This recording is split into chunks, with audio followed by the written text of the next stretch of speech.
Oh no. So I have an article here from Metal Injection, which took me 10 seconds to find. Lordy's Mr. Lordy sounds off on the current music industry. Digitalization is the root of all evil, and I refuse to be a part of that, you motherfuckers. I have to be, but in my personal life, I am not. The music industry has changed drastically over the last couple of decades, and Lordy's frontman. See, I find it okay now to just read articles on my podcast because this is apparently how people make videos now. There used to Yeah, be yeah. a time where you put like time and effort and had a perspective, but you could just read an article and go in your British accent, it's bad, and get a zillion views. I might be a little bitter. I've thought about doing that because I can run my mouth about somebody else's work. Yeah, Sure. Oh, and dude. just read the article online. That's the entire contribution to the art form. I watch. Mhm. I watch. Yeah. I watch a guy. His name's the Primogen, and I mean he's got a shit ton of views. All he does is watch other people's videos, pause it, and talks about it, and then talks to the chat a little bit, and then starts the video back up again. So yeah, I mean, why not? Yeah, I don't know why I put effort into this anymore. No, Anyway, speaking of no low reason. effort, We don't have to. and Lordy's frontman, Mr. Lordy, is not happy about it. In a recent interview with Metal Covenant, he didn't hold back his frustration with the digital era, calling it the root of all evil. I feel like Wow. I feel like it's a Wow. bit of hyperbole. But Has he let's seen into the it. band that he's in? Let's go, like that's the shit we've got to worry about. The root of all evil is Well, I was digitalization. gonna say, like, let's ignore the Palestinian-Israeli conflict and really talk about the problem in with the world, which is digital music. Yeah. Oh yeah, that's. Really, everybody would have bought that 8 CD set of Lordiversity. Yeah, we would the Palestine would finally have their own two-state solution. Well, Exactly. They could build houses out of the unsold copies of Lordiversity. there you go. Well, digitalization is the root of all evil, as we know. You started it, it started slowly, but when it hit over the music business, it hit hard. And the music business wasn't ready. And I still feel a grudge against that, he said. If I get angry at something, I will never recover from that. Oh, are you a YouTuber who's mad about Disney, Star Wars, and Marvel? Fuck, I have a tick now. I will never forgive. I mean, there are so many levels on that shit. I might be a little bitter. His biggest issue, the impact of streaming and digital platforms on artists. I think that the whole streaming of music, the whole not paying the artists that are there, the whole downfall of physical albums, all of that, it's just because of fucking digitalization and the internet, and then later on social media, he continued. Let me stop there and Please. say in a British accent, it's bad. It's bad. No. I'm done. I swear to God, I'm done. No, I'm not. It's a lie. But let me comment on that. First of all, they do get paid. They don't get paid a lot. I think it's like a penny a stream. If it's less than Dude, a penny. I watched a video a couple months back. It's 0.0029 for 29 cents for a Spotify play. They do get paid though. Yes, You do get paid, and you got to have a lot of plays. Weird Al made $9 last year off Spotify. He got a sandwich, if I remember correctly. He's like, "Thank you for that sandwich." Okay, so I'm not going to go crazy and be like they got paid. Go fuck these people. But I mean, how many streams did that need to be to get him his $9? I mean, if it's Weird Al, I'm sure it's in the millions. I think I did the math on a few songs, and in order for it to be a respectable turnaround, it's just using the decimals. I think you've got to have it in the 100,000s. Mm-hmm. He made way more than $9. I know he was just joking about the sandwich and all that because I guarantee you, I put $9 in that man's pocket last year, just me myself. That's the thing. Like, do you know how many times I listened to this one Lacuna Coil album in the last 24 hours? A lot. Right. Sorry, this is where the capitalist in me is going to come out. And I know that Robert's like a hardcore communist, but hear me out. You're getting paid. And if you're really popular and your music is reaching people and they want to listen to it on repeat, you're going to get paid a lot. And here's the other thing I'm going to tell you. People want to use digital music. People want to do Apple Music and Spotify and Pandora. Dude, some people only want to do Pandora. Have you seen these people? Their whole like connection to music is internet radio. So my thing is, this guy's bitching about, oh my God, with the loss of physical media. That's the way the market went, and the market has not looked back. People who want to buy physical media buy physical media. It does exist. You can buy it. The majority just doesn't. The only people that do are either people with like an agenda or people or like fucking hipsters that always run up the down staircase. I get a little tired of the argument of, oh, you know, technology ruined things. Technology ruined things. You talk to all those poor fucking transcribers that lost their jobs when the printing press got invented. Like, get over yourself. All right, off my soapbox.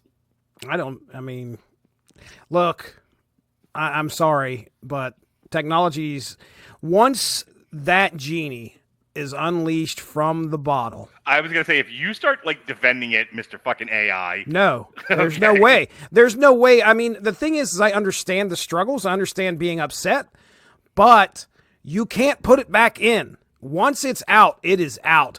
And he's talking about how last night, as a matter of fact. Yeah. She's like, put it back in, please. And you thought she was talking about something else. She was talking about your pants. But anyway, when I can remember in 2001, you know, I had finally gotten my own computer from Walmart. Mm-hmm. I had finally gotten internet. It wasn't cable internet. It wasn't anything like that. But sure enough, I was able to download that Disturbed album. And this was a few years after Napster and all that great stuff, you know, all that crazy, controversial stuff that supposedly happened. But it did not stop. And now here I'm at a point in my life where I can afford a streaming service and listen to just about any album that I want. So I legally am listening to it. Back then I certainly wasn't, but I am now. And I'm paying artists by using that streaming service. They successfully set something up to where I am enticed enough to pay these people. Granted, it might be a small amount. Depends on how much I use Spotify. But it's there, and Spotify is not the only game either. There's plenty of other ones. Go ahead. It's not like it's not used by. It's not like it's used by like a niche people.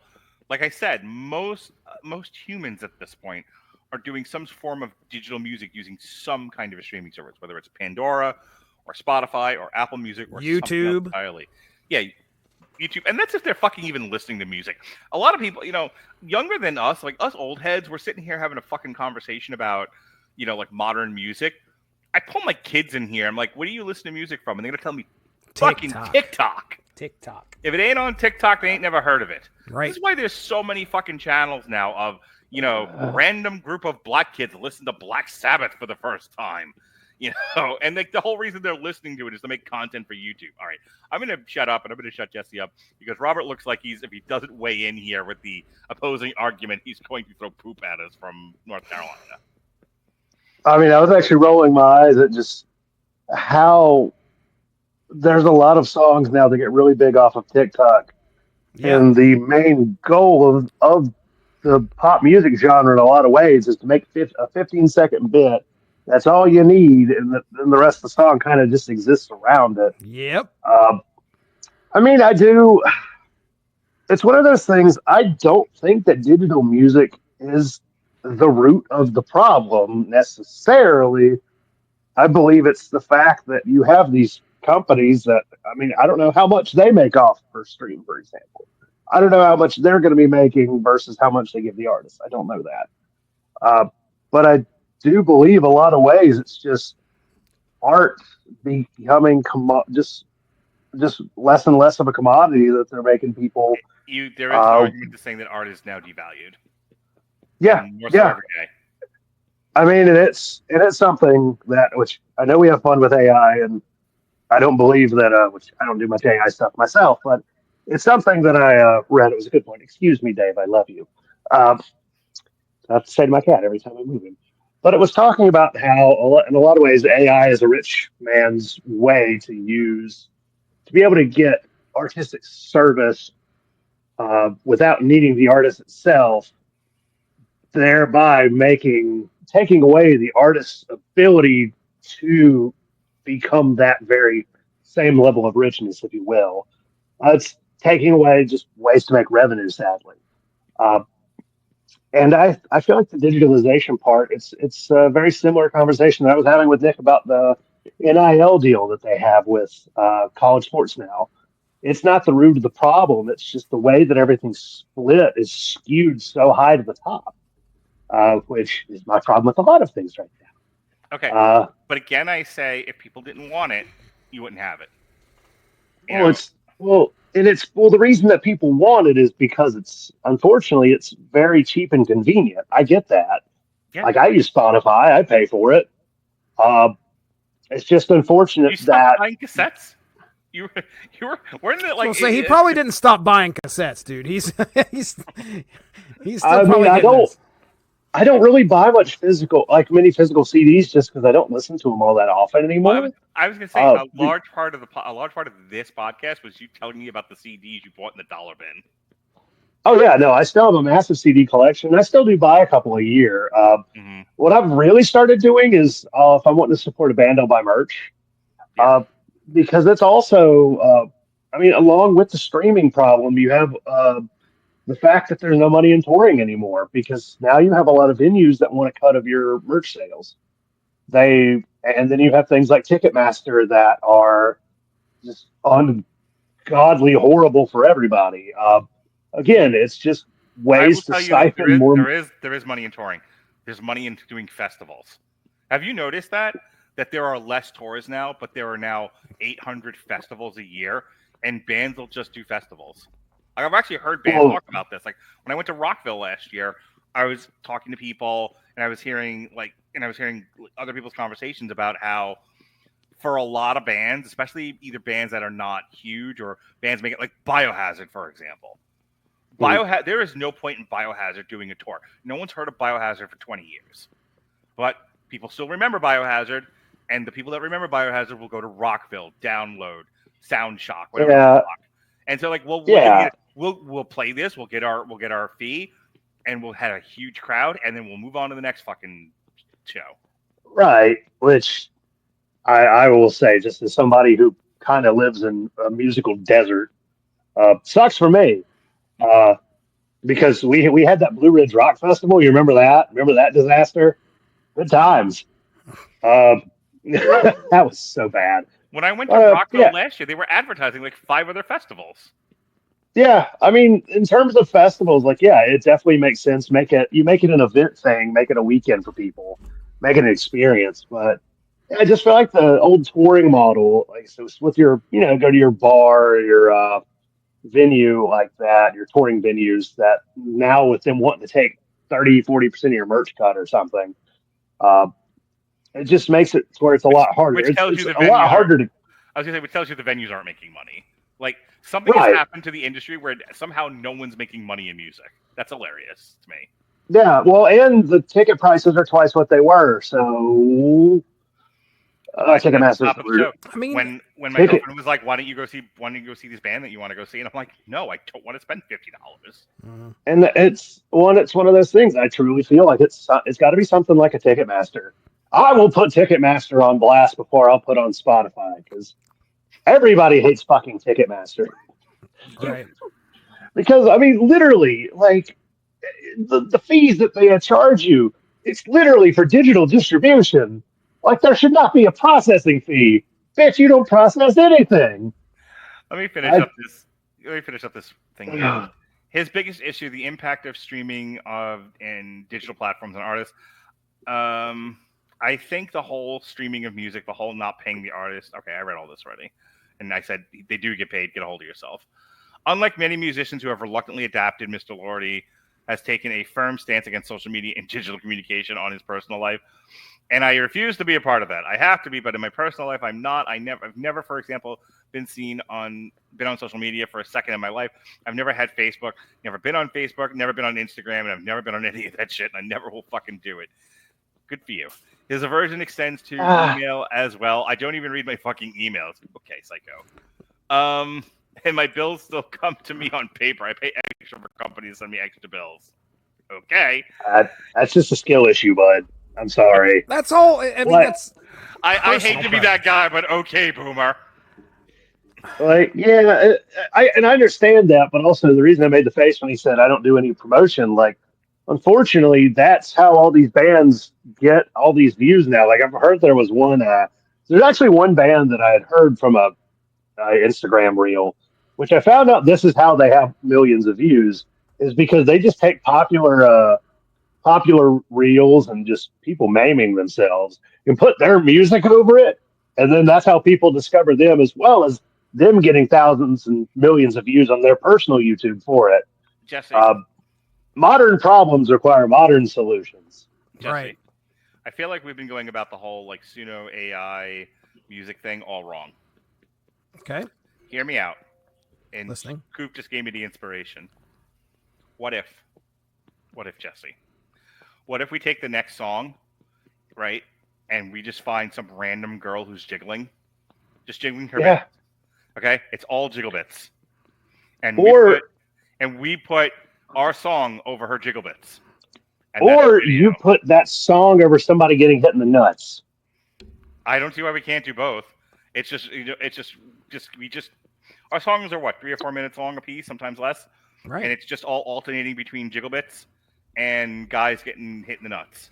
Look, I mean, I've thought about the TikTok exposure. I wasn't thinking about it that way, but I was definitely thinking about, like, you make yourself something that is appealing to the eyes. You're easily going to get some people that probably will enjoy what you put out there as far as songs go, and you grow an audience from that, or you hope that you hit a viral stream and they will just latch onto it, and you have 1 billion hit wonder, and then maybe some of that bleeds off into some other stuff. I'm gonna attack that in just a second, but so I put up 3 TikToks today. Okay, I put 3 up. I took a break from my normal putting up like a section of a podcast, just like this one, us and Brady Boxes talking about something.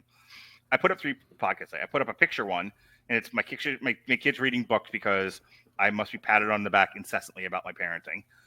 So it's them reading. So it's a picture of them reading books, and then it flips to me reading a book called Toxic.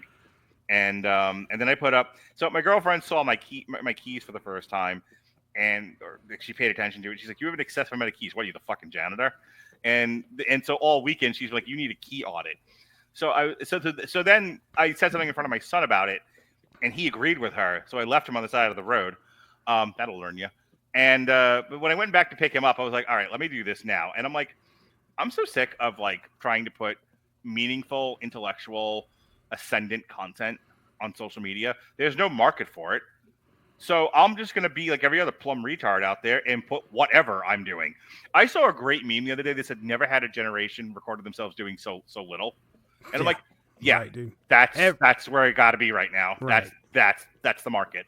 Right. So I put up a TikTok of my key audit. Okay. No, I didn't see this, but I saw something that said #key audit, and I'm like, I don't know what he's talking about. So I literally went through my keychains and decided which ones I still have use for and which ones I don't. Okay. And took them off my keychain. And then I put up a TikTok of the song that I made seconds before the show started tonight of our new podcast theme. So a picture of my kids reading is 194 views. I don't have a lot of views on here. Like I have 200. I'm somewhere around 200 or less. My keychain audit is 128. That was only for a few hours ago. And I have 58. Sorry.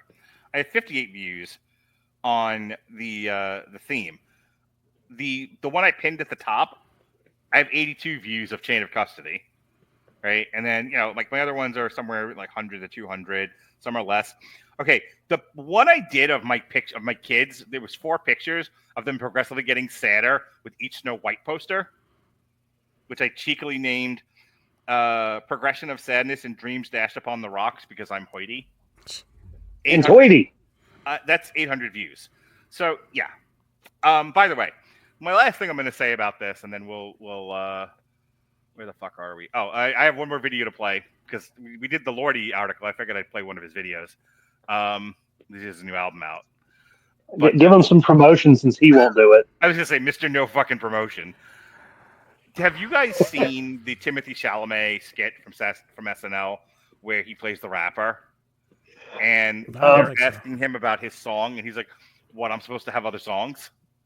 And he's like, and they're like, and he's part of a panel looking at like the history of rap, and so it's all these serious rap historians, if there could be such a thing, and then there's him, and they're like talking about it, and they say something disparaging to him, and he's like, "My last song got 3 billion streams." Mm-hmm. And then he gets up like, "What's your song?" And he's like, "Yurt, skeet, yurt." Yep. And that to me says it all about the marketplace. You get the market you deserve. You get the government you deserve. You get the market you deserve. If this is what people want, this is what they're going to pay for, then this is what they're going to get. And I am so sick of guys like Mr. Lordy, like kvetching about it. Like, get with the time to get the fuck out. That's what I say. Yeah. Yeah. I'm gonna give Cooper looks like he's about ready to fucking hit me. So you want to have the last word? Well, I didn't vote for Mr. Lordy, and I didn't vote for certain other people, but we're all stuck on the same fucking rock together, so might as well make the best of it. All right, Jesse, you were starting to say something. He had number one, his personal preference as to whether he reads his own emails or that he doesn't want to be. That doesn't matter to anybody. His band has to do that, though. I guarantee you, like, he has a promotional manager that's got some. Go on to social media. I guarantee you're going to be able to find a Lordy Facebook page. So it's not. He could go ahead and say How that the he fuck doesn't. Does he think his videos got on YouTube? How? Barry? So the thing is that okay, Coop. Lordy, how did you find out about Lordy? There used to be a service on DirecTV that would play, and people would vote on what video was going up next. And at about 5 a.m., Hard Rock Hallelujah came on. Okay, that's how. All right, so you discover them that way. Now, tell me how you find out about more of their stuff. It certainly wasn't the internet, right? I mean, I actively have to dig. I actively look up what new albums are coming out. So on the internet, on what, Coop? On what? Oh! You see, I actually not send the out Sears my catalog. bird. Yeah. Oh, I send out a carrier pigeon. I on the fucking internet. You know how I discovered new music? The Service merchandise catalog. I flip through the pages. There it is. Yeah. Yeah. There's no way that us three would be sitting here talking about Lordy if it wasn't for the fact that digitalization exists. Can I say we wouldn't be sitting here talking at all? Well, yeah. I mean, really. Is, right? This whole fucking concept that we've got going here right. is the lowest barrier to entry being blown away into the medium of talk radio. Yeah. Yeah. I mean, digitalization, I understand that when you bring that into the market, now you have the option to listen to so many different bands from so many different places because you have the access of the internet at your fingertips. I have a fucking album. I have an album on fucking SoundCloud because of digitalization. All right. I'm sorry. That's the way the market went.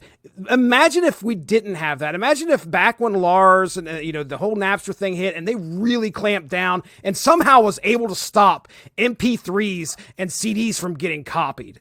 Okay. What would happen? Lordy wouldn't exist, or at least they would be they'd have a fraction of the audience that they have right now. I guarantee it. Here, I'll draw a parallel to you, and then I'm moving us on. I'm going to talk about this like sports. When you think about the amount of guys that play high school sports, and how many of them get selected to go to college, right? Yeah. Look at this fucking March Madness tournament that's going on right now. That's got everybody all hot and bothered. Okay, it was awful. But did you watch Championship Week? How many teams didn't make it into March Madness? Many colleges have a men's never mind the fucking women that no one watches. This is men's basketball, okay? So many men's basketball schools, right? And how many of them got into the 32-team tournament? how many, and only they're going to be only one winner, a lot of losers.